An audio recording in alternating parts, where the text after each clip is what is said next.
দুপুরবেলা ২ ভাই বোন ঘুম থেকে উঠেই কান্না শুরু করি, কি খাবো? তাদের এখন খিদা লেগে যায় কারণ অনেক বড় দিন তো এইজন্য আরকি ঘুমানোর পরে উঠেই আরকি কান্না করে কিছু না কিছু খাওয়ার জন্য। তাই ভাবলাম কালকে চাপটি আর কফি বানিয়ে দিয়েছি, আজকে একটু অন্য কিছু বানিয়ে দেই। ফ্রিজে চাউলের গুঁড়া ছিল তাই ওটাই আরকি কিছুটা বের করে নিয়ে আসছি আর ময়দা নিয়েছি।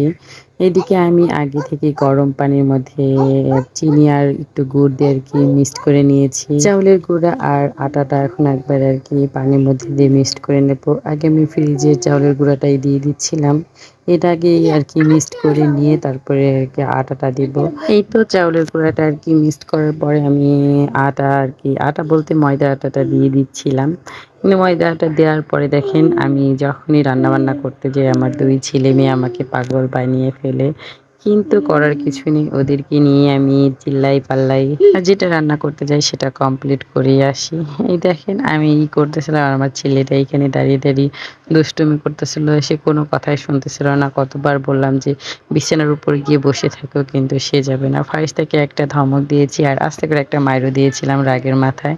সে আরকি খাটের উপরে গিয়ে শুয়ে পড়েছে। সে আর এখানে আসেনি।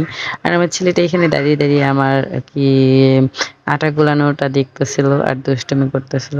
এই তো আটা গোলানো শেষ। তেলটাও গরম করতে দিয়ে দিয়েছি। তেলটা গরম হওয়ার পরে আমি আরকি দিয়ে দেবো এখন একটা, একটা করে পিঠা বানানোর জন্য। কিন্তু আমার ছেলেটা এদিকে গিয়ে দুষ্টুমি করতেছিল। যদি একবার তেল গরম গিয়ে ওর গায়ে লাগে ফুসকা করে পড়ে যাবে এইজন্য আরকি একটু রাগ করতেছিলাম। যতক্ষণ তাদের বকা না দিই, মাইর না দিই তারা ২ ভাই বোন কোনো কথাই শুনতে চায় না।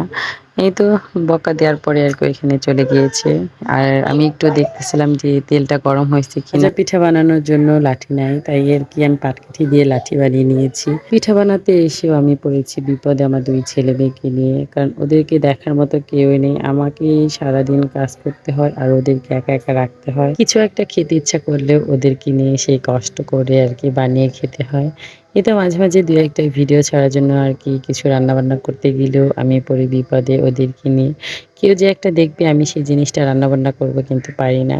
এদিকে আমি ভাজা পিঠা বানাচ্ছি দেখেন। আমি ভাবিনি যে এত সুন্দর হবে ভাজা পিঠাগুলা। একদম ১ম পিঠা দেওয়ার পরেই দেখি একদম ফুলকো, ফুলকো হয়ে গিয়েছে। ফার্না ফারিস্তার বিরক্তের মধ্যে এত সুন্দর পিঠা হয়েছে মনটা আরকি ভালোই হয়ে গিয়েছিল। পিঠাগুলা যদি ভালো না হতো আমার ছেলেমেয়ের উপরে সেই রাগগুলা আরকি দেখাইতাম যে তোদের জন্য পিঠাটা ভালো হয় নাই। মাশাআল্লাহ প্রতিটা পিঠাই সুন্দর হয়েছে। খেতে একটু মিষ্টিটা কম হলেও আরকি ভালোই হয়েছে দেখতে। একটু মিষ্টি কম হয়েছিল আমি অতটা বুঝতে পারিনি যে আটা দেওয়ার পরে মিষ্টিটা কম হয়ে যাবে। কিন্তু আমি যখন আরকি গোলাটা গুলিয়েছিলাম তখন একটু গালে আরকি লবণ আর মিষ্টি চাখছিলাম। কিন্তু দেখলাম ভালোই হয়েছে মিষ্টির পরিমাণটা। কিন্তু বুঝলাম না কেন জানি বানানোর পরে খাওয়ার সময় দেখি মিষ্টিটা একটু কম, কম হয়েছে। যাই হোক পিঠাগুলা মিষ্টি কম হলেও একদম খারাপ হয়নি। খেতে ভালোই হয়েছিল। সবাই আরকি একদম খেয়ে ফুরিয়ে ফেলছে। এদিকে দেখেন আমি পিঠাগুলা আরকি মনোযোগ দিয়ে বানাচ্ছিলাম। কিন্তু আমার ছেলে-মেয়েগুলো অনেক পরিমাণে বিরক্ত করতেছিল। এইদিকে এই লাঠির মধ্যে পিঠা গোজানো দেখে আমার ছোটবেলার কথা মনে পড়ে গিয়েছে। যে আমার আম্মু যখন ভাজা পিঠা বানাইতো এরকম লাঠির মধ্যে আরকি ভরে দিত। আমরা ঘুরে, ঘুরে খেতাম আর অনেক মজা করতাম। এই তো দেখতে, দেখতে আমার ২ টা পিঠা বানানো শেষ আপনাদের সাথে গল্প করতে, করতে। আর এদিকে দেখেন পিঠা বানাতে এসে আমার মেয়ে আর ছেলে মারামারি করে একদম কান্নাকাটি তো আছেই। এই তো এদিকে ২ ভাই বোন কান্নাকাটি মারামারি করতেছে আর আমি পিঠাগুলো আরকি বানাচ্ছিলাম। করার কিছু নেই বানাতে যেহেতু আসছি সেগুলো তো বানানো শেষ করতে হবে।